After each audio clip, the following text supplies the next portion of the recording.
Assalamualaikum warahmatullahi wabarakatuh. Shalom, Om Swastiastu, Namo Buddhaya, Salam Kebajikan. Kami dari kelompok 4 dengan saya Dinda Munte dengan NIM 2315011085 dan saya Tiara Munte dengan NIM 2315011086. Saya Rini Siti dengan NIM 2315011091. Saya Yeni Iswani dengan NIM 23150111. Banyak sekali jenis bakteri yang dapat kita temukan di alam ini. Nah, pada video ini, kami akan membahas mengenai suatu bakteri yang sangat terkenal yang bernama Staphylococcus aureus. Selamat menyaksikan! Baiklah, pertama saya akan menjelaskan definisi dan klasifikasi Staphylococcus aureus. Staphylococcus aureus merupakan bakteri gram positif dan berbentuk kokus yang menghasilkan warna ungu pada pewarnaan gram. Warna ungu disebabkan karena bakteri mempertahankan warna pertama, yaitu kristal violet. Staphylococcus aureus adalah bakteri patogen oportunistik yang dapat ditemukan di permukaan kulit dan permukaan mukosa di beberapa organ manusia. Bakteri patogen oportunistik merupakan bakteri yang secara alami bukan berada di habitat suatu lingkungan, tetapi masuk akibat terjemalnya lingkungan tersebut dengan limbah manusia. Staphylococcus aureus merupakan flora normal pada kulit, saluran napas, dan saluran pencernaan manusia. Selanjutnya, Staphylococcus aureus memiliki klasifikasi Kingdom Bacteria, Phylum Firmicutes, kelas Bacilli, Ordo Coccaceae, famili Staphylococcaceae, genus Staphylococcus, spesies Staphylococcus aureus. Perkembangbiakan bakteri Staphylococcus aureus. Bakteri Staphylococcus aureus berkembang biak dengan cara pembelahan binar, di mana dua anakan sel tidak terpisah secara sempurna sehingga terlihat seperti membentuk koloni kluster seperti anggur. Kemudian habitat. Staphylococcus aureus banyak ditemukan di lingkungan seperti tanah, air, dan udara. Staphylococcus aureus hidup sebagai saprofit di dalam saluran pengeluaran lendir dari tubuh manusia seperti hidung, mulut, dan tenggorokan, dan dapat dikeluarkan pada saat batuk atau bersin. Staphylococcus aureus juga terdapat pada pori-pori dan permukaan kulit, kelenjar keringat, dan saluran usus.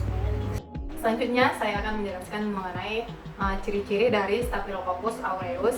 Yang pertama itu berbentuk menyerupai bola dengan garis tengah kurang lebih 1 mikrometer, tersusun dalam bentuk kelompok-kelompok tidak teratur, biasanya menyerupai buah anggur. Dapat pula tersusun 4-4 atau tetrad, membentuk rantai 3-4 sel, berpasangan atau juga bisa satu-satu. Merupakan bakteri gram positif dan berbentuk kokus atau bulat. Staphylococcus aureus bersifat non-motil atau tidak bergerak dan non-spora. Merupakan bakteri anaerob fakultatif, yaitu bakteri yang dapat tumbuh apabila terdapat oksigen maupun tanpa adanya oksigen. Bakteri ini tumbuh pada suhu 6,5 derajat sampai 46 derajat Celcius. Selanjutnya, saya akan membahas tentang cara penularan bakteri ini. Bakteri ini dapat ditularkan melalui luka, kontak langsung ataupun tidak langsung. Misalnya melalui handuk, pakaian, ataupun peralatan olahraga yang digunakan bersama. Pneumonia, misalnya pada penderita pneumonia atau yang biasa kita kenal dengan paru-paru basah.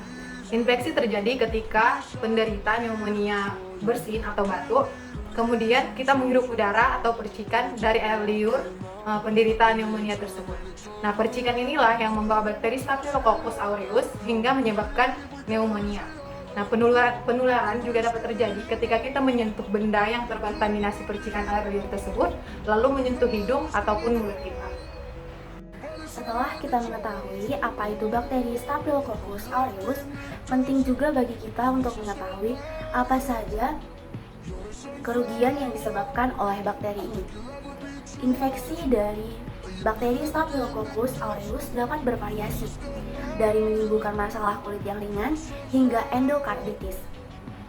Kerugian yang pertama adalah infeksi kulit. Infeksi kulit ini dapat berupa bisul, impetigo, selulitis, dan Staphylococcal scalded skin syndrome. Yang kedua adalah keracunan makanan.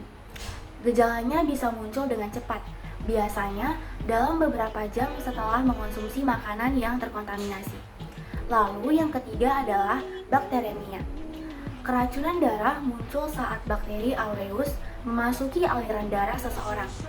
Demam dan tekanan darah rendah adalah tanda utama dari bakteremia. Lalu, yang selanjutnya adalah toxic shock syndrome. TSS ini dapat berupa demam tinggi, mual, muntah, ruam pada telapak tangan dan kaki yang menyerupai sunburn, linglung, nyeri otot, sakit perut, dan lain-lain. Lalu yang selanjutnya adalah septic arthritis. Bakteri seringkali menyerang lutut, namun bakteri ini juga dapat menyerang sendi lain seperti pergelangan kaki, pinggang, pergelangan tangan, siku, bahu, atau tulang belakang. Tentunya kita ingin terhindar dari bakteri Staphylococcus aureus. Nah, ada beberapa cara agar kita dapat terhindar dari bakteri ini. Yang pertama, memilih makanan yang sehat. Yang kedua, mengatur waktu agar tidak kelelahan. Yang ketiga, menghindari kontak dengan penderita. Yang keempat, mencuci tangan sebelum makan. Yang kelima, memenuhi jadwal vaksinasi. Yang keenam, membersihkan bagian rumah secara teratur.